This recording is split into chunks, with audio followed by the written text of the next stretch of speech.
Diploma first year में आपकी subject चल रही है फार्मास्यूटिकल केमिस्ट्री फर्स्ट, जिसमें आपका चैप्टर है आपका रेडियो फार्मास्यूटिकल्स। और आज का टॉपिक है इंट्रोडक्शन ऑफ रेडियो एक्टिविटी। कि radio activity was first notice by the French physicist Henri Becquerel in 1895 in uranium salt. मतलब एक फ्रेंच फिजिस्ट हेनरी बैक्यूरेल थे जिन्होंने 1895 में यूरेनियम साल्ट पर रेडियो एक्टिविटी को क्या किया था, नोटिस किया था। Rays emitted by these salt were found to affect a photographic plate in the same way as light to ionise gases, causing the discharge of a gold leaf microscope and to produce phosphorescence in certain materials, example zinc sulphide.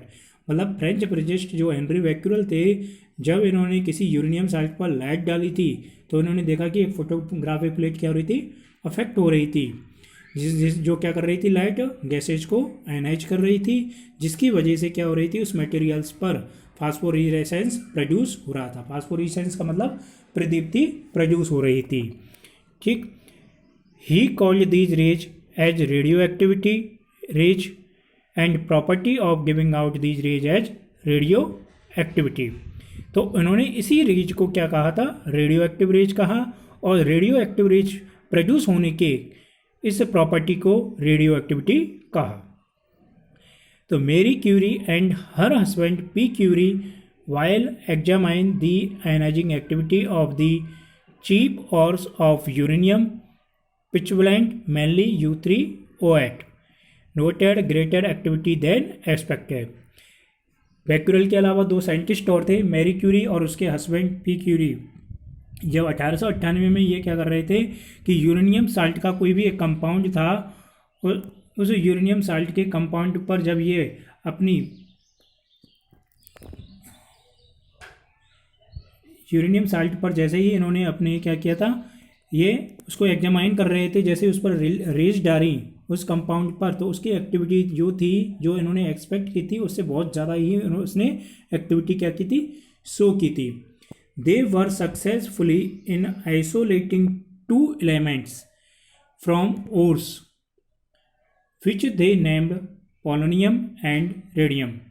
तो उन्होंने इस uranium के जो compound जो था पिचवलेंट U3O8 पर, तो उन्होंने क्या किया था, 2 एलिमेंट्स को क्या किया था, आइसोलेट किया।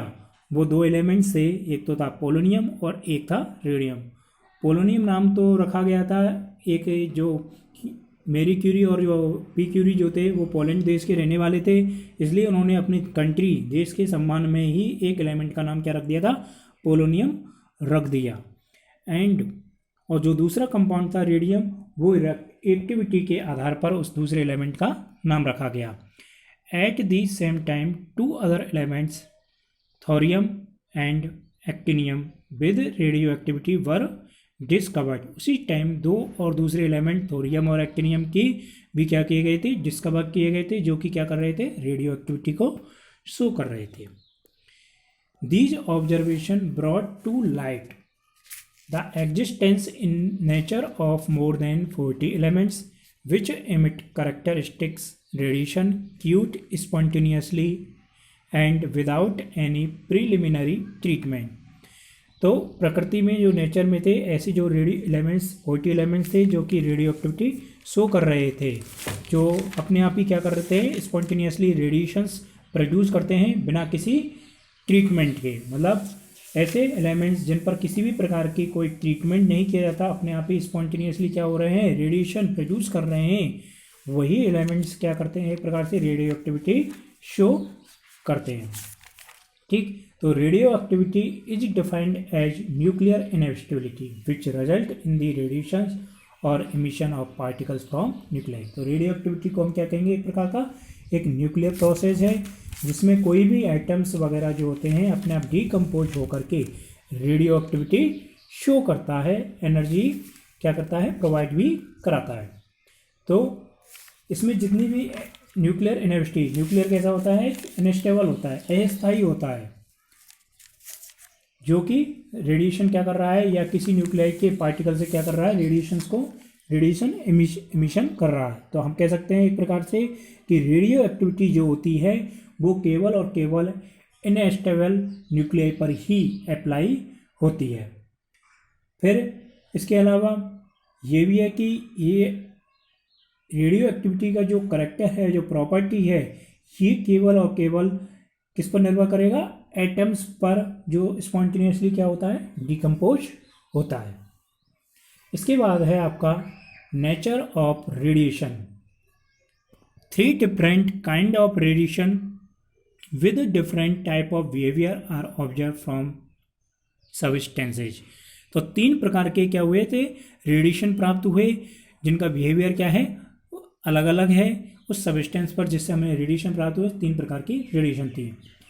These are named as alpha rays, beta rays and gamma rays. तो ये रेज कौन सी थी, अल्फा, बीटा और gamma rays. During the process of radiation the unstable nucleus of a radioactive isotope give out energy and get convert into a more stable form. जैसे radiation की process के दौरान वो अनस्टेबल जो न्यूक्लियस होता है वो क्या होता है, रेडियो एक्टिव आइसोटॉप में कन्वर्ट हो जाता है, जो कि एनर्जी देता है। और ये रेडियो एक्टिव आइसोटॉप जो होगा कन्वर्ट जिसमें हो रहा है वो क्या होगी, स्टेबल फॉर्म होगी। फिर है आपका टाइप्स ऑफ रेडिएशन, जिसमें आपकी सबसे पहली आती है alpha rays. Deflection in an electrostatic field away from positively charge plate and so must carry positively charge themselves.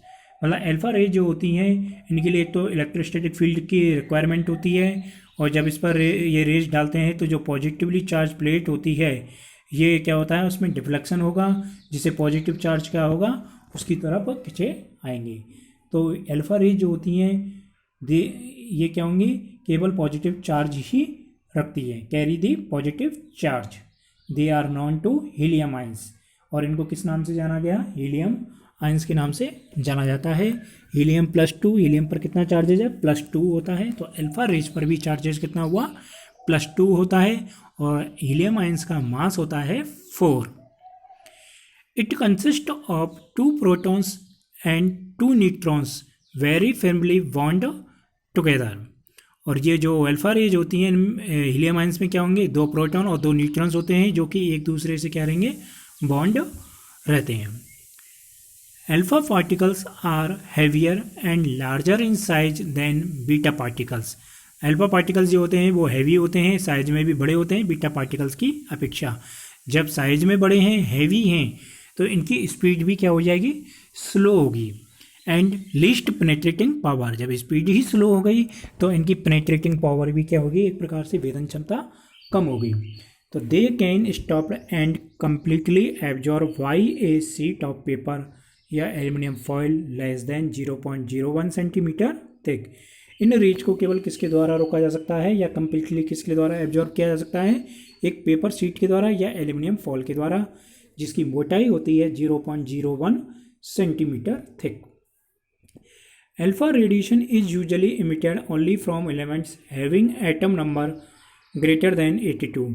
तो अल्फा रेडिएशन जो होते हैं ये केवल कौन से एलिमेंट्स पर डालने चाहिए, जिनका एटॉमिक नंबर क्या हो, 82 से ज़्यादा हो, वही क्या करते हैं, अल्फा रेज इमिट करते हैं। जैसे कि रेडियम का 88 होता है, तो ये क्या करेगा, एक प्रकार से अल्फा पार्टिकल्स मतलब हीलियम आयंस क्या करेगा, हीलियम प्रोड्यूस करेगा।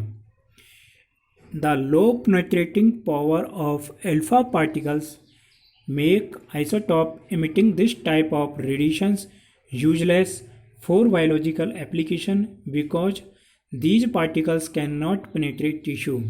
इनके अल्फा पार्टिकल्स की पेनेट्रेटिंग पावर क्या थी, कम थी, इसलिए ये रेडिएशन जो होते हैं ये यूजलेस हैं बायोलॉजिकल एप्लीकेशन के लिए, क्योंकि ये टिश्यू को भेद नहीं सकते, मतलब पेनेट्रेट नहीं कर सकते। सेकेंड रेज आती है आपकी beta rays. Deflection opposite to that of alpha particles. तो इनमें जो डिफ्लेक्शन होगा वो अल्फा पार्टिकल्स के क्या होता है, अपोजिट होता है। इन द फील्ड वो ही रहता है इसमें, electrostatic field. And so carry negative charge, इसलिए ये क्या है, ये किसको ले जाएंगे, केवल नेगेटिव चार्ज। भाई पॉजिटिव चार्ज को तो कौन ले गई, अल्फा रेज रह गई, और बीटा रेज कौन सी चार्ज को लेती हैं, केवल नेगेटिव चार्ज को। तो the particles were shown to be electrons, इसलिए इन पार्टिकल्स को किसके द्वारा शो किया गया, इलेक्ट्रॉन्स के द्वारा शो करते हैं। Beta radiation is actually a fast moving electrons because of their high speed. Beta particles penetrate into tissue to the extent of 1 centimetre. ये जो इलेक्ट्रॉन्स होते हैं ये क्या करते हैं, फास्ट मूविंग होती है इनकी, इसलिए इनकी स्पीड भी क्या होगी, ज़्यादा होगी। जब स्पीड ज़्यादा है तो ये किसी भी टिश्यू वगैरह को आसानी से भेद सकते हैं। The passes ionising power is being less than alpha particles. इनकी आयनाइजिंग पावर क्या होगी, एक प्रकार से कम होती है, जबकि अल्फा पार्टिकल्स की जो आयनाइजिंग पावर है वो ज़्यादा होती है। Beta particles are emitted by unstable nuclei having neutrons in excess of protons। तो बीटा पार्टिकल जो होते हैं वो केवल किसके, अनस्टेबल न्यूक्लियाई के द्वारा ही एमिट होते हैं, जिनमें क्या होती है, प्रोटॉन्स के क्या होते हैं, एक्सेज में होते हैं। Many isotope emitting beta radiation having useful biological application since the radiation will penetrate tissue. तो बीटा रेडिएशन जो होते हैं इनकी पेनेट्रेटिंग पावर अल्फा पार्टिकल की अपेक्षा क्या है, ज़्यादा है, इसलिए इनका यूज जो होता है वो बायोलॉजिकल एप्लीकेशन में इनका यूज कर सकते हैं। थर्ड आता है gamma rays. They consist of electromagnetic radiation, 2 X-ray of very short wavelength about 5 × 10⁻11 centimetre.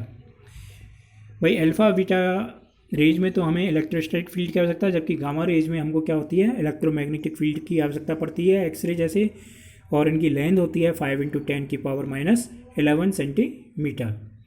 इनमें किसी भी प्रकार का they have no mass no charge but they are of very high energy giving them excellent penetrating power. मतलब किसी प्रकार का कोई मास नहीं होता, ना ही किसी प्रकार का चार्ज होता है, मतलब न्यूट्रल होती है नेचर में, और इनमें क्या होती है, एनर्जी पावर क्या होती है, बहुत ज़्यादा होती है, इसलिए इनकी क्या होगी, पेनेट्रेटिंग पावर बहुत ज़्यादा एक्सीलेंट होगी। देन अगर कंपेयर करें तो अल्फा और बीटा के अपेक्षा पेनेट्रेटिंग पावर गामा रेडिएशन में ज़्यादा होती है। दे हार्मफुल टू लिविंग टिश्यू, इसलिए टिश्यू के लिए क्या रहती हैं, ज़्यादा घातक रहती हैं, क्योंकि जैसे आपने सुना होगा, जैसे एक्सरे वगैरह करवाते हैं, कहते हैं कि एक्सरे ज़्यादा नहीं करवाना चाहिए, क्योंकि एक्सरे जब हमारी बॉडी में जाती हैं, किरणें जाती हैं, तो ये हमारी बॉडी के लिए क्या करती हैं, एक प्रकार से हार्मफुल रहती हैं। इसी प्रकार से गामा रेज भी क्या है, एक्सरे के समान ही है, तो ये हमारी बॉडी के लिए क्या होंगी, हार्मफुल रहेंगी, और इनकी जो आयनाइजिंग पावर होती है ये क्या होती है, वेरी पुअर होती है। ठीक, अगर इनकी डिफरेंस की बात करें तो अल्फा पार्टिकल्स पर इसका सिंबल है 2He4 से, बीटा पार्टिकल्स को शो करते हैं अपन बीटा माइनस से, गामा रेडिएशन को गामा से। चार्ज की बात करें तो अल्फा पार्टिकल्स पर चार्ज होता है +2, बीटा पार्टिकल्स पर होता है -1, और गामा रेज पर होता है 0, मतलब न्यूट्रल नेचर में होती हैं।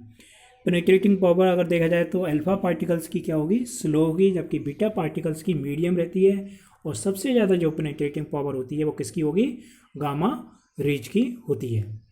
फिर इसके बाद आती है आयनाइजिंग एबिलिटी। आयनाइजिंग एबिलिटी जो होती है वो अल्फा पार्टिकल्स की क्या होती है, बहुत ज़्यादा होती है, जबकि बीटा पार्टिकल्स की मीडियम रहेगी, और गामा रेज की क्या होती है, आयनाइजिंग पावर पुअर, मतलब 0 होती है। अगर इनको रोका जाए अल्फा पार्टिकल्स को तो वो पेपर या एल्युमिनियम फॉयल के द्वारा, जबकि बीटा पार्टिकल्स को भी एल्युमिनियम फॉयल के द्वारा रोका जा सकता है, जबकि गामा रेज को केवल स्टॉप किसके द्वारा किया जा सकता है, लेड के द्वारा किया जा सकता है। इसके बाद आता है आपका artificial radioactivity. Artificial radioactivity क्या है, इन 1934 में Frederic Joliot and Irene Curie found that certain light elements such as aluminium, boron, magnesium when bombarded with alpha particles changes into radioactive isotope of other element। मतलब इन्होंने क्या देखा कि जेल्यूट और एक क्यूरी जो थे, इन्होंने कुछ एलिमेंट्स एल्यूमिनियम, बोरॉन और मैग्नीशियम पर जैसे ही लाइट डाली, तो जैसे ही अल्फा पार्टिकल्स का बम्बार्डमेंट किया तो वह क्या हुआ, किसी रेडियो एक्टिव आइसोटोप में क्या हो गया, दूसरे एलिमेंट के रेडियो एक्टिव आइसोटोप में चेंजेज हो गया। जैसे मैग्नीशियम का एटॉमिक नंबर होता है 12 और मास होता है 24। जैसे इस पर अल्फा पार्टिकल्स की बम्बारमेंट बौछार की गई तो ये क्या हुआ, सिलिकॉन के किसी रेडियो एक्टिव आइसोटोप में चेंजेज हो गया, 14 silicon 27। The silicon produce is radioactive and disintegrates. और ये जो सिलिकॉन जो प्रोड्यूस हुआ था ये अपने आप क्या हुआ था, डिसइंटीग्रेट हो गया था।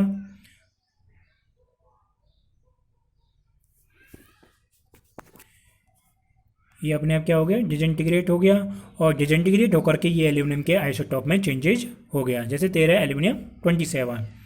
Thus artificial radioactivity is a process by which a new radio isotope of non element can be provide.